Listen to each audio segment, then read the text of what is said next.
Hi friends, ಹೆಂಗಿದ್ದೀರಿ? ಎಲ್ಲರೂ ಚೆನ್ನಾಗಿದ್ದೀರ ಅಂತ ತಿಳ್ಕೊತೀನಿ. ನಾನು ಇವತ್ತು ಉಳ್ಳಾಗಡ್ಡಿ ಚಟ್ನಿ ಮಾಡೋದು ಹೆಂಗಂತ ತೋರಿಸ್ತೀನಿ. ಸಿಂಪಲ್ಲಾಗಿ 1-2 ಉಳ್ಳಾಗಡ್ಡಿ ಕಟ್ ಮಾಡ್ಕೊಂಡು ಇಟ್ಕೊಂಡೇನ್ರಿ. ಸ್ವಲ್ಪ ಹುಣಸೆಹಣ್ಣು, ಬ್ಯಾಡಗಿ ಮೆಣಸಿನ್ಕಾಯಿ, ಕೊತ್ತಂಬರಿ, ಸ್ವಲ್ಪ ಕೊಬ್ಬರಿ, ಜೀರಿಗೆ,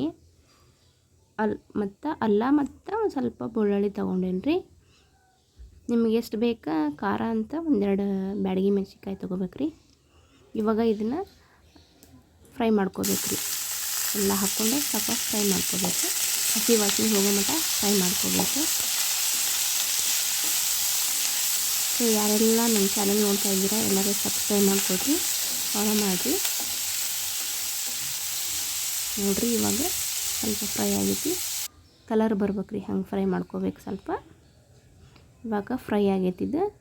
ಇದನ್ನ ಇವಾಗ ಆರಿದ ಮೇಲೆ ಮಿಕ್ಸಿ ಹಾಕ್ಕೋಬೇಕ್ರಿ. ಇವಾಗ ನಾನು ಮಿಕ್ಸಿ ಹಾಕ್ಕೊಳಕತ್ತೀನಿ. ಆರಿದ ಮೇಲೆ ಸ್ವಲ್ಪ ಕೊತ್ತಂಬರಿ, ಸ್ವಲ್ಪ ಬೆಲ್ಲ ಹಾಕ್ಕೋಬೇಕು. ಹಾಕ್ಕೊಂಡು ಇದನ್ನ ಸ್ವಲ್ಪ ಇವಾಗ ರುಬ್ಕೋಬೇಕ್ರಿ. ರುಬ್ಕೊಂಡೀನಿ. ಸ್ವಲ್ಪ ಈಗ ಉಪ್ಪು ಹಾಕ್ಕೊಂಡು ಇನ್ನೊಂದು ಸ್ವಲ್ಪ ರುಬ್ಕೊಳ್ಳೋಣ ಇದನ್ನ. ಇವಾಗ ನೋಡಿರಿ, ಚಟ್ನಿ ರೆಡಿ ಆಗೈತಿ. ಇಡ್ಲಿಗೆ, ಪೂರಿ ಜೊತೆ, ದೋಸೆ ಜೊತೆ ಮಸ್ತ್ ಕಾಂಬಿನೇಷನ್ ರೀ. ಮಸ್ತ್ ಆಗುತ್ತೆ. ನೀವು ಟ್ರೈ ಮಾಡಿ ನೋಡಿರಿ.